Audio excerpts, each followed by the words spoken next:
Nueva ley trans, el sexo, el género y la olvidada perspectiva de clase. Por Tita Barahona /redacción Canaria Semanal org. El último desencuentro habido entre los dos partidos de la coalición gobernante, PSOE y Unidas Podemos, en torno a la conocida como ley trans ha puesto en la agenda un debate que, superficialmente, se pretende circunscribir a dos posturas antagónicas, los defensores de los derechos de los transexuales y quienes los niegan. Sin embargo, explica nuestra colaboradora Tita Barahona, el reconocimiento de estos derechos no debería identificarse con la aceptación acrítica de un texto legal concreto y de sus supuestos teóricos.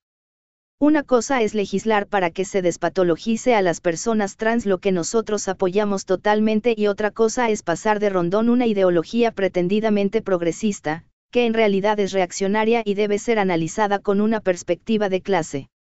No vamos a tratar de las promesas electorales que van cayendo como castillo de naipes, dejándonos con la reforma laboral, la vivienda inasumible, la ley mordaza, los ERTES, la privatización de la sanidad y la enseñanza, mientras los ricos se quedan sin aumento de impuestos, la banca sin devolver la deuda de 60.000 millones al erario público, las empresas con sus privilegios fiscales y barra libre para despedir y desregular más las relaciones laborales. Lo que aquí nos trae es el último desencuentro habido entre los dos partidos de la coalición gobernante, PSOE y Unidas Podemos, AP, en torno a la proposición de ley sobre la protección jurídica de las personas trans y el derecho a la libre determinación de la identidad sexual y expresión de género, que resumiremos en ley trans. Es normal que AP, el partido proponente, quiera salvar su cara progresista con la que podría ser la única promesa electoral que salga adelante. No queremos decir que la aprobación de esta ley no sea importante y beneficiosa para las personas trans, para unas más que para otras, seguramente lo sea y nos felicitamos por ello, aunque la defensa de los derechos de las personas trans no debería identificarse, como pretenden algunos, con la aceptación acrítica de un texto legal concreto y de sus supuestos teóricos. Una cosa es legislar para que se despatologice a las personas trans, lo que nosotros apoyamos totalmente, y otra cosa es pasar de rondón una ideología pretendidamente progresista que en realidad es reaccionaria. Tampoco vamos a discutir que los términos identidades de género, expresiones de género y autodeterminación de género, centrales en el texto de la ley, no aparecen definidos. Y casi mejor que no lo estén, porque quienes lo han redactado no sabrían hacerlo con un mínimo de racionalidad. El transactivismo de influencia queer que lo inspira se ha convertido prácticamente en un dogma de fe. En otro lugar ya expusimos el carácter socialmente regresivo de sus postulados, que, por cierto, no comparten todas las personas trans. Abordaremos solo 3 aspectos que merece la pena destacar. En primer lugar, el argumentario que las señoras del PSOE han dado a conocer, en el que manifiestan su desacuerdo con algunos puntos de la proposición de ley. En segundo lugar, la tergiversación deliberada de los conceptos de esencialismo y biologismo por parte de las partidarias de esta ley. Y, en tercer lugar, el factor ausente en toda esta polémica, la clase social. De género desmadrado. En su argumentario, las señoras del PSOE critican que la propuesta de ley confunde sexo y género. Esta es una crítica que no va en absoluto desencaminada. Lo que no dicen es que esto precisamente es lo que llevan décadas haciendo las académicas feministas, muchas de las cuales son militantes, simpatizantes o votantes del PSOE. Solo ahora parecen darse cuenta de un error que, sin embargo, no reconocen como suyo.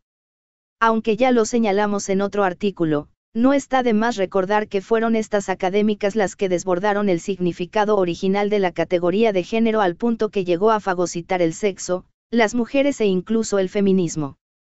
Ya saben, los estudios sobre las mujeres o sobre el feminismo pasaron a denominarse estudios de género, mientras el sexo prácticamente desaparecía como categoría de análisis. Las señoras del PSOE están probando su propia medicina, esta vez destilada en los laboratorios posmodernos del queerismo. Deberían tener la honestidad de reconocer que la confusión sexo-género, que de repente tanto les preocupa, la introdujeron ellas mismas en la llamada Ley de Violencia de Género. Este dislate del género llegó de las universidades anglosajonas, fue incorporado por instancias supranacionales como la ONU y la UE, y abrazado sin mayor crítica por nuestras académicas y políticas social liberales. ¿Por qué? Porque el género se convirtió en la gallina de los huevos de oro de las subvenciones públicas. No hicieron caso de las voces que avisaron de los peligros que entrañaba la hipertrofia del género. Era mejor seguir poniendo la mano con la venda en los ojos y proseguir aplicando la perspectiva de género a cualquier tema, incluso al trazado de las autovías. Las señoras del PSOE están probando su propia medicina, esta vez destilada en los laboratorios posmodernos del queerismo. Deberían tener la honestidad de reconocer que la confusión sexo-género, que de repente tanto les preocupa, la introdujeron ellas mismas en la llamada Ley de Violencia de Género, cuyos fallos ya fueron debidamente señalados en su día, aunque no publicitados. 1. Lo que hacen ahora con el indignado argumentario es ver la paja en el ojo ajeno y no la viga en el suyo. El esencialismo está en la propia ley trans. La actual directora del Instituto de la Mujer y para la Igualdad de Oportunidades, entidad que se salvó de pasar a llamarse Instituto del Género, la activista LGTBQ, Beatriz Gimeno, alega que decir identidad de sexo como alternativa a identidad de género es esencialista cuando no biologista, con lo cual no hace sino proyectar su propio esencialismo, como explicaremos. El esencialismo postula que un determinado rasgo es inherente a la naturaleza de algo por oposición a lo contingente o accidental, así como el biologismo consiste en explicar un hecho social como derivado de la naturaleza, no en reconocer el carácter natural de algo que como el sexo, en efecto, lo es. El sexo no es un hecho social, como tampoco lo es el color de la piel y otras características físicas, por tanto, es falaz tachar de esencialistas a quienes sostienen la obviedad de que una mujer es una hembra de la especie humana, por ejemplo. El género, por el contrario, sí es un hecho social, porque se nos inculca en el proceso de socialización como normas que definen lo que es ser hombre, lo masculino, y mujer, lo femenino. De ahí que, desde que nacemos, se nos vista de forma diferente, se nos den juguetes y cuentos diferentes y se nos inculquen valores, espacios y expectativas diferentes, opuestos y jerarquizados. Los adeptos a la teoría queer, como la señora Gimeno, acusan a quienes sostienen que el sexo es un hecho biológico de ser iguales a los de hazte oír. Sin embargo, hablar de identidad de género, y dar a entender que dicha identidad es innata, no es solo coincidir con hazte oír, es también para háztelo mirar. Los roles sexuales, que es como se llamaba al género antes de que se diera carta de naturaleza a este concepto, tienen por objetivo mantener a las mujeres en una posición subordinada, por lo que constituyen un arma de opresión. Son estos roles sexuales o estereotipos de género, como, por ejemplo, vestir a los bebés de rosa o azul, lo que hace del sexo un dato socialmente relevante. De no existir, lo único relevante sería el simple hecho de ser personas o seres humanos, sin importar el sexo, el color de piel, la edad, etc. Por ello, sostener que el género es algo innato, como si ya viniese incorporado en el ADN, tal como cree la señora directora del Instituto de la Mujer y buena parte del transactivismo, es lo verdaderamente esencialista. Esencialismo es considerar que si a una niña le gustan las muñecas, por ejemplo, es porque de algún modo está inscrito en su naturaleza. Y, si a un niño le gustan las muñecas se considera una anomalía. Esto justamente es lo que históricamente ha predicado la ideología dominante y lo que siguen sosteniendo las corrientes más reaccionarias, como el grupo ultraderechista católico Hazte Oír. Pero es también lo que ahora sostiene cierto transactivismo, solo que, si antes al niño adicto a las cosas de niñas se le corregía y se le intentaba encauzar a cosas de niños, ahora se aboga por aplicarle inhibidores de la pubertad e inyectarle hormonas para que se adapte al género que supuestamente ya traía incorporado antes de que echara los dientes. Se trata de otra vuelta de tuerca del esencialismo más rancio, aunque incluso más peligroso. Esencialismo es abogar por aplicarle inhibidores de la pubertad e inyectarle hormonas a un niño porque le gustan las muñecas, para que se adapte al género que supuestamente ya traía incorporado antes de que echara los dientes. Los transactivistas y adeptos a la teoría queer, como la señora Gimeno, acusan a quienes sostienen que el sexo es un hecho biológico de ser iguales a los de hazte oír, esto aparte de los insultos de transfobia, homofobia e incluso fascismo. Sin embargo, hablar de identidad de género y dar a entender que dicha identidad es innata sin que el proceso de socialización tenga nada que ver no es solo coincidir con hazte oír, es también para háztelo mirar. Y es que, por más que se empeñen en confundirnos los modernos inquisidores para tratar de coartar la necesaria crítica, una cosa es legislar para que se despatologice a las personas trans, lo que nosotros apoyamos totalmente, y otra cosa es pasar de rondón una ideología pretendidamente progresista pero en realidad reaccionaria por esa naturalización que hace del género, y que, además, trivializa la realidad de las personas transexuales, al igualar sus justas reivindicaciones con el deseo voluble de una minoría privilegiada, con recursos económicos y ociosidad suficientes como para ejercer de activistas por el reconocimiento de un número infinito de identidades de género. Concepciones que, no por casualidad, contribuyen decisivamente a la fragmentación de los oprimidos, de toda condición.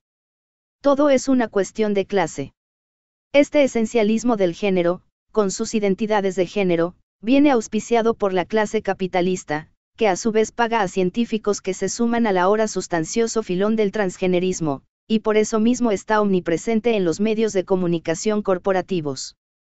Se podrían dar cientos de ejemplos. La cadena NBC, por citar uno, sacó un artículo hace poco en el que unos supuestos científicos aseguran que la identidad de género viene del lado de la naturaleza y los niños lo sienten a muy tierna edad. Una famosa psicóloga pediatra estadounidense se está haciendo millonaria divulgando absurdos como que, si una bebé de pocos meses se arranca el lazo del pelo, es porque está ya comunicando a sus mayores que es un niño. La teoría queer trivializa la realidad de las personas transexuales, al igualar sus justas reivindicaciones con el deseo voluble de una minoría privilegiada, con recursos económicos y ociosidad suficientes como para ejercer de activistas por el reconocimiento de un número infinito de identidades de género. En 2008, se reunieron en Bellaccio, Italia, 29 líderes internacionales para promocionar la filantropía de apoyo a la comunidad LGTB y sentar las bases políticas para impulsar la identidad de género y el transgenerismo a nivel global. Uno de los principales filántropos es la Fundación Arcus, EU, vinculada a la empresa de suministros médicos Stryker Corporation. Arcus creó un proyecto de avance del movimiento LGTB, para alentar a otras empresas a financiar campañas de promoción de la identidad de género /transgénero, y en 2013 nombró director del Programa Internacional de Derechos Humanos a Adrian Coman, un ex de la Open Society Foundation de George Soros. Millones de dólares comenzaron a fluir a organizaciones LGTB como, por ejemplo, Transgender Europe. Entre los donantes estadounidenses están, aparte de Arcus, Gilead Sciences, multinacional farmacéutica que fue presidida por Donald Rumsfeld, la referida Open Society y la Fundación Ford, como sabemos, vinculada a la CIA. No es secreto, se puede consultar en el documento Funders for LGTB y SUES. Se olvida a menudo que en el colectivo trans también hay clases. La dificultad para encontrar empleo, la depresión o el alto índice de suicidios lo sufren las personas trans que no tienen más propiedad que su fuerza de trabajo, no las profesionales liberales, empresarias o rentistas. De ahí que gobiernos, medios de comunicación y grandes empresas como Amazon, IKEA, Microsoft, Coca-Cola, Apple, Google, Nike o Starbucks, así como ONGs que sirven a la política injerencista de EU, Human Rights Watch, Amnesty International, se sumen a la defensa de los derechos humanos de la comunidad LGTBQ. De hecho, las empresas citadas, junto a otras grandes y medianas, han firmado un documento contra el supuesto intento de Donald Trump de recortar la protección a las personas trans. El capital es muy inclusivo cuando se trata de temas que, lejos de suponerle un desafío, les son muy funcionales. No le verán, por supuesto, firmando contra los despidos masivos de trabajadores, los desahucios o la limitación del derecho de huelga. Las identidades de género y el transactivismo, especialmente en su versión queer, se han filtrado incluso en la sanidad pública y los currícula escolares. La famosa NHS, National Health Service, británica tiene concierto con la organización Mermad, que aconseja sobre el cambio de género en niños y adolescentes. Últimamente ha recibido financiación de la multinacional Tesco, en cuyas tiendas se venden, entre otras muchas cosas, juguetes sexistas, como sexista es el contenido de las charlas sobre identidad de género que Mermad imparte en los colegios, en las que representan el género femenino con la imagen de una Barbie princesa y el masculino con un muñeco vestido de militar, y, entre medias, toda una variedad de géneros diversos que ofrecen a los niños como si fuera un catálogo de artículos de consumo. En España encontramos réplicas de lo mismo. El extracto del Protocolo de Identidad de Género de la Xunta de Galicia, Consellería de Educación, Universidad de Formación Profesional, de 2016, afirma que el cerebro es un órgano sexuado y el género algo natural. Véase el interesante análisis al respecto de Marina Pibernat.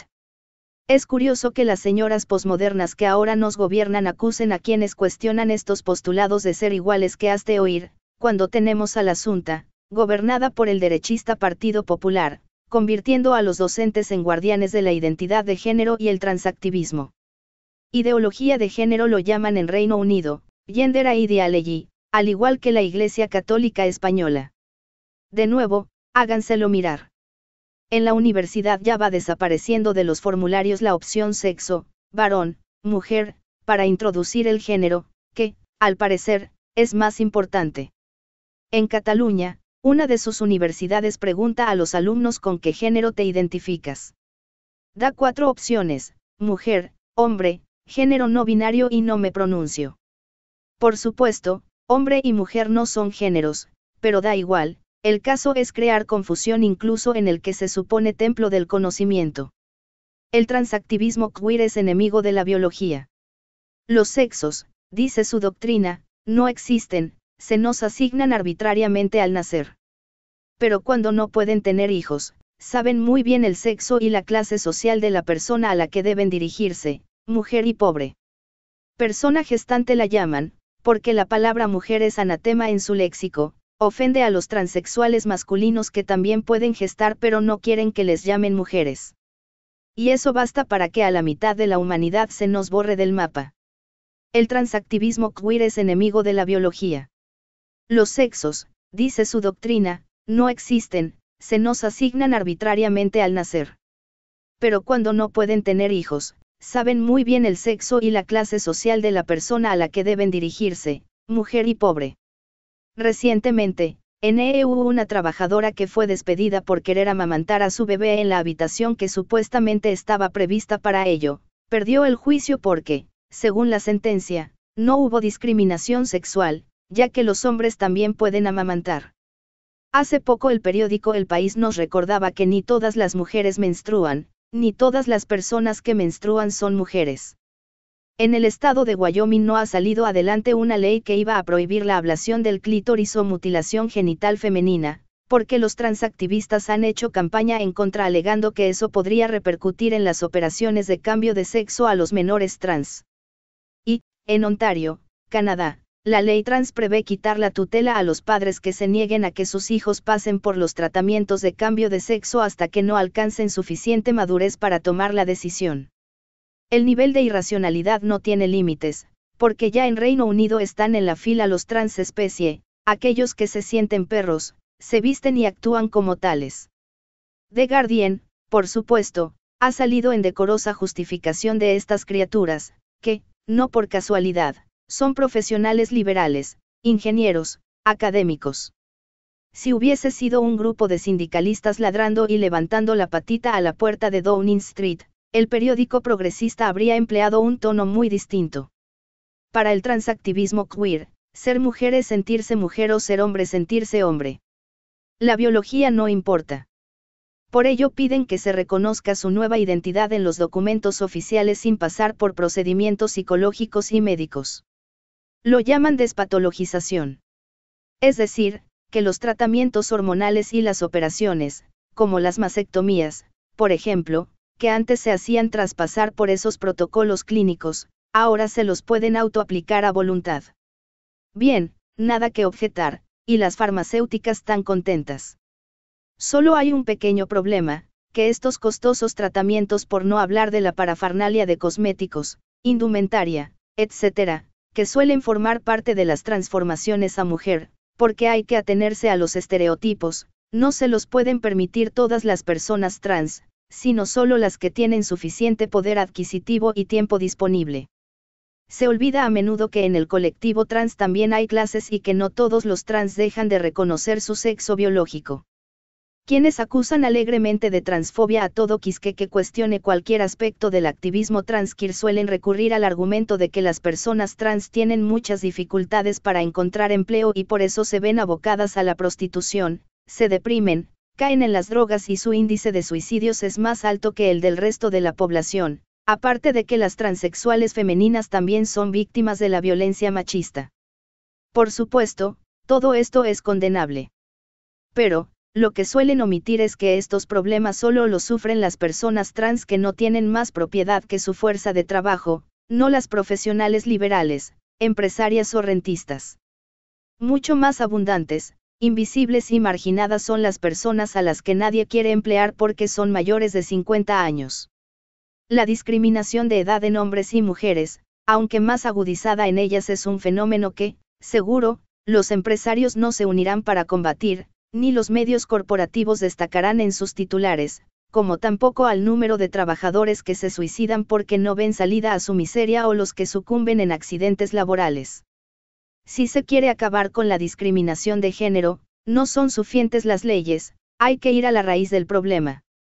Campañas que hace tiempo se emprendieron y ahora se han orillado deliberadamente, dirigidas a eliminar los juguetes sexistas, la literatura, textos, videojuegos sexistas, el material escolar sexista, la ropa sexista, la publicidad sexista, los servicios separados por sexo, serían más eficaces para acabar con la disforia de género que sufren y ahora de manera inducida algunos menores, y, sobre todo, para acabar con la desigualdad entre los sexos, de la que las mujeres nos llevamos la peor parte. Sin embargo, vamos para atrás. La ropa de las niñas, incluso la interior, es cada vez más sexualizada, los juguetes cada vez más diferenciados por sexo, los videoclips y videojuegos cada vez más machistas y reforzadores de los viejos estereotipos sexistas. El capitalismo celebra todo esto, no tiene ninguna intención de acabar con la discriminación de sexo, o de raza o de edad, porque así puede explotarnos más y mejor al tiempo que nos mantiene distraídos con el pan y circo de las identidades y las banalidades a quienes estamos obligados a depender de un mísero salario o de la caridad para subsistir. El capitalismo aviva la llama de las identidades para silenciar a la única que puede suponerle un peligro, la de clase. La conciencia de que somos una clase opuesta a la suya es la única identidad colectiva verdaderamente transformadora, porque solo la lucha por una sociedad socialista puede acabar todas las opresiones. 1. Véase G. Col Planas, G. García Romeral, C. Mañas y L. Navarro Varas, cuestiones sin resolver en la Ley Integral de Medidas contra la Violencia de Género, las distinciones entre sexo y género y entre violencia y agresión, Papers, 87, 2008, pp.